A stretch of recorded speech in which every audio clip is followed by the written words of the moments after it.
o presidente da República acaba usurpando aquilo que são lugares em que não deveria ser. Ora, vejamos, o presidente da República é chefe de Estado, é chefe do governo, é chefe das forças de defesa e segurança. Será que existe um homem mesmo com capacidade de exercer esses cargos todos? Naturalmente que não. Por isso nós temos visto o nível de lacunas em que este Moçambique vem vivendo, exatamente por causa do egoísmo, egocentrismo na governação. É um atropelo este à luz do dia, é indiscutível. Por isso que um país... Olha, está claro que nós estamos diante de uma violação daquilo que é a nossa Constituição da República, que é a Lei-Mãe. O artigo 148, ele é claro. Todo aquele que ascende à presidência da República não pode ter nenhuma outra função, um cargo de relevância em qualquer sítio em que ele estiver dentro deste país, ele só pode administrar o Estado moçambicano. Mas, em contrapartida, há quem pegue a lei, o artigo 54 da Constituição da República, que diz que todo cidadão pode filiar-se a um partido político e pode também fundar um partido político. Não está errado até aí, mas se este mesmo cidadão funda um partido político e este partido político concorre às eleições e ganha as eleições, naturalmente que ele deve cessar as suas funções ou a sua função do líder máximo deste partido político, para que não entre em conflitos de interesse. Então, aqui nós estamos diante da luz do direito a dizer claramente que não pode em nenhum momento o presidente da República ter dupla missão enquanto estiver em frente dos destinos deste país. Mas, infelizmente, nós conhecemos muito bem como é que aquilo que é a nossa justiça neste país. Vimos a presidente do Conselho Constitucional, a Lúcia Ribeiro, a chancelar ou a dar razão onde não há razão, a justificar o injustificável.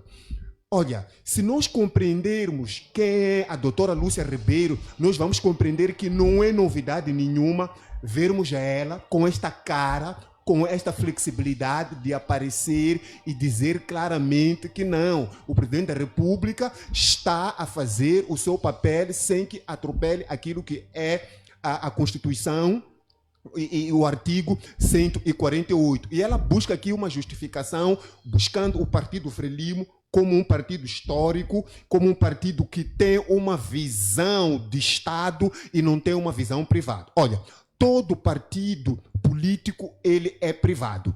A partir do momento em que o NAMO, o Dinamo e Mano formaram-se e fizeram uma frente chamada Frente de Libertação de Moçambique, eles tinham um contrato. Qual era o contrato? Era o seguinte: esses três movimentos, eles tinham a mesma visão, mas não estavam unidos. Qual era a visão? A visão era libertar Moçambique do colonialismo português. Mas, entretanto, esses três não estavam a saber lidar com o colonialismo português, estavam a ter aqui aquilo que seria uma guerra regional. Estavam a agir em diferentes partes deste país. E apareceu alguém, disse: não estamos a ser inteligentes. Este alguém é Duarte Vamos Mondlane. Vamos nos unir para combater o colonialismo português. Mas, nesta união, houve um decreto, assinou-se um memorando de entendimento, que dizia o seguinte: após terminar aquilo que é a expulsão do colonialismo português, nós devemos sentar e delinear aquilo que será os novos caminhos para o Moçambique independente. Até aí, as coisas estavam a funcionar. Mas quando o colono ele é vencido, aparece um grupinho de militantes da Frente de Libertação de Moçambique, se calhar fazer entender aqui, na altura não era Frelimo, tínhamos três movimentos, e esses três movimentos juntaram-se e formaram a Frelimo, mas esses três movimentos tinham pensamentos desiguais, não tinham o mesmo pensamento, uniram-se para expulsar o colono português. Então, quando expulsam o colono português, eles deveriam novamente sentar na mesa e discutir aquilo que seria o futuro de Moçambique e trazer Moçambique aqui não para o monopartidarismo, mas para o partidarismo. E isto acabou trazendo aqui aquilo que é um desentendimento por parte daqueles em que achavam que o multipartidarismo não havia de trazer aqui aquilo que é uma vantagem para o país. Queriam uma vantagem unilateral. E esta vantagem unilateral acabou chocando com aquilo em que era a visão desses três movimentos. Sendo assim, quando partidariza-se a Frente de Libertação de Moçambique, a Frente de Libertação de Moçambique não estava partidarizada, era um movimento de libertação da terra e do homem. Então, aparece um grupo de pessoas, não é, dentro da Frente de Libertação de Moçambique, acaba dizendo que nós vamos partidarizar o Partido Frelimo. Então, a partir do momento em que se partidariza o Partido Frelimo, já não se torna um movimento da causa nacionalista, ou seja, já não passa a ser um partido nacionalista, passa a ter um partido com uma visão unilateral e uma visão partidária, passa a ser um partido político. E neste âmbito, a doutora Ribeiro, quando pega aquilo que é o histórico do Partido Frelimo, como quem diz que o Partido Frelimo não tem muito que para observar o artigo 148, alegando que é um partido nacionalista conservador que trouxe a independência, então ela aqui acaba perdendo-se. Acaba perdendo-se porque a Frelimo perdeu a sua essência quando desperdiçou a unidade nacional com esses três partidos, e mais tarde nós começamos a ver a questão do Lázaro Cavandame, começamos a ver a questão da Joana Simeão, começamos a ver a questão de vários outros líderes que acabaram desertando do próprio Partido Frelimo, e mais tarde vimos a Guerra dos 16 anos. Esta Guerra dos 16 anos advém de falta de resposta àquilo que um dia tiveram. No segundo congresso do Partido Frelimo, em 1968, era uma linhagem do presidente Eduardo Chivambu Mungane e era uma outra linhagem, mas infelizmente a linhagem do presidente da Frelimo, que era o Eduardo Chivambu Mungane, acabou vencendo naquilo que é o seu pensamento para criar aqui aquilo que é uma espécie de espaço para todos, não um partido único, mas sim um partido que pudesse abrir espaço para os demais atores que pudessem querer dar uma proposta para o crescimento do país. Não sendo assim, o presidente Eduardo Chivambu Mungane acaba perdendo a vida. Perde a vida, então os demais acabaram fazendo com que o Partido Frelimo ficasse muito mais partidarizado ainda, e assim começou a vincar. Só e depois da Guerra de 16 anos é que aparece o multipartidarismo. Na altura era a visão do partido único, ou seja, era uma espécie de monarquia. Então, mostra claramente que estes indivíduos aqui tinham uma visão partidária, então não uma visão coletiva de Estado. Então, quando a doutora Lúcia Ribeiro aparece a dizer que eu estou me a espelhar naquilo em que o Partido Frelimo ele é, e como histórico, isto não coaduna. Mas, não obstante, nós temos que compreender que é esta mesma doutora Lúcia Ribeiro que chancelou resultados que o Dom Mancini, o presidente da CNE, não é, disse que aqui existia incongruências, que deveria a CNE voltar a revisitar as atas, os editais, mas pura e simplesmente a doutora Ribeiro disse que este não era o trabalho dela, de revisitar os editais, revisitar aquilo que são as atas, acabou chancelando. Depois de tudo aquilo que aconteceu, nós vimos no país, ela volta novamente a pegar aquilo que é a questão percentual, as percentagens de Venâncio Mondlane, do próprio Partido Frelimo, porque se calhar achou que o Partido Frelimo estava praticamente com uma vitória maioritária, acabou começando a fazer aquilo que são realocações de percentagem. Até hoje não conseguimos perceber como é que a Frelimo teve uma determinada percentagem e depois desceu um bocadinho, e essas percentagens que desceram passou para o Partido Podemos. Até hoje não conseguimos perceber como é que a Renamo é dada como não vencedora das eleições na parte da província de Inhambane, e mais tarde ela parece a devolver este município ao Partido Renamo.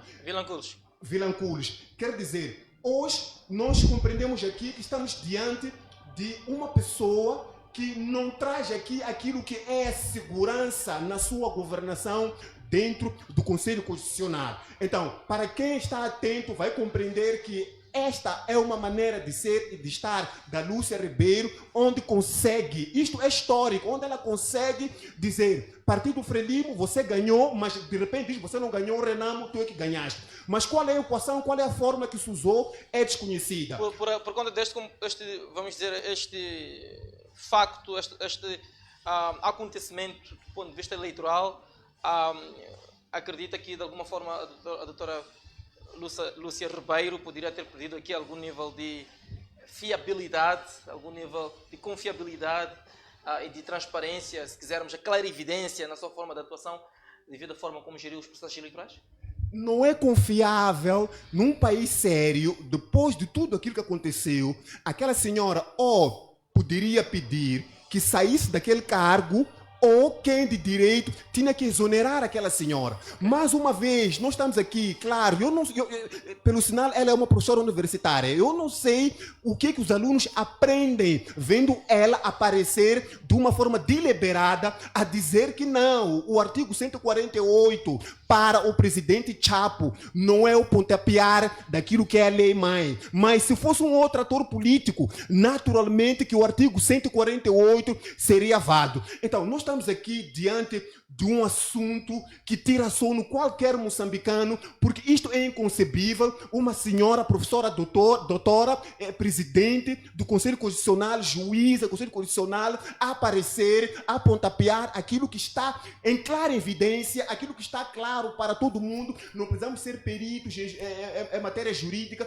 não precisamos ser advogados para ter que compreender isto. Qualquer cidadão atento compreende que esta senhora está pontapear aquilo que é a legislação. E depois olhamos para o mesmo grupo, apanhamos ali o próprio Mateus Sais, não é? Que hoje tornou-se ministro do Ministério de Assuntos Constitucionais e Religiosos. Quer dizer, estamos aqui a falar de um grupo de pessoas que viveram aquilo que é o momento das perturbações eleitorais e mais tarde foram parabenizados por certos cargos. A senhora continua neste mesmo cargo e o Mateus Sais, que fazia parte dos 7 ou 8 juízes que chancelaram as eleições fraudulentas. Há quem vai dizer não, o Nhantumba aparece para criticar, o Nhantumba aparece sempre para atacar. Não é atacar, é que é inconcebível, à luz do dia, nós compreendermos que alguém que está na instituição que é a última instituição que nós podemos aproximar para pedir ajuda e trazermos aqui uma resposta.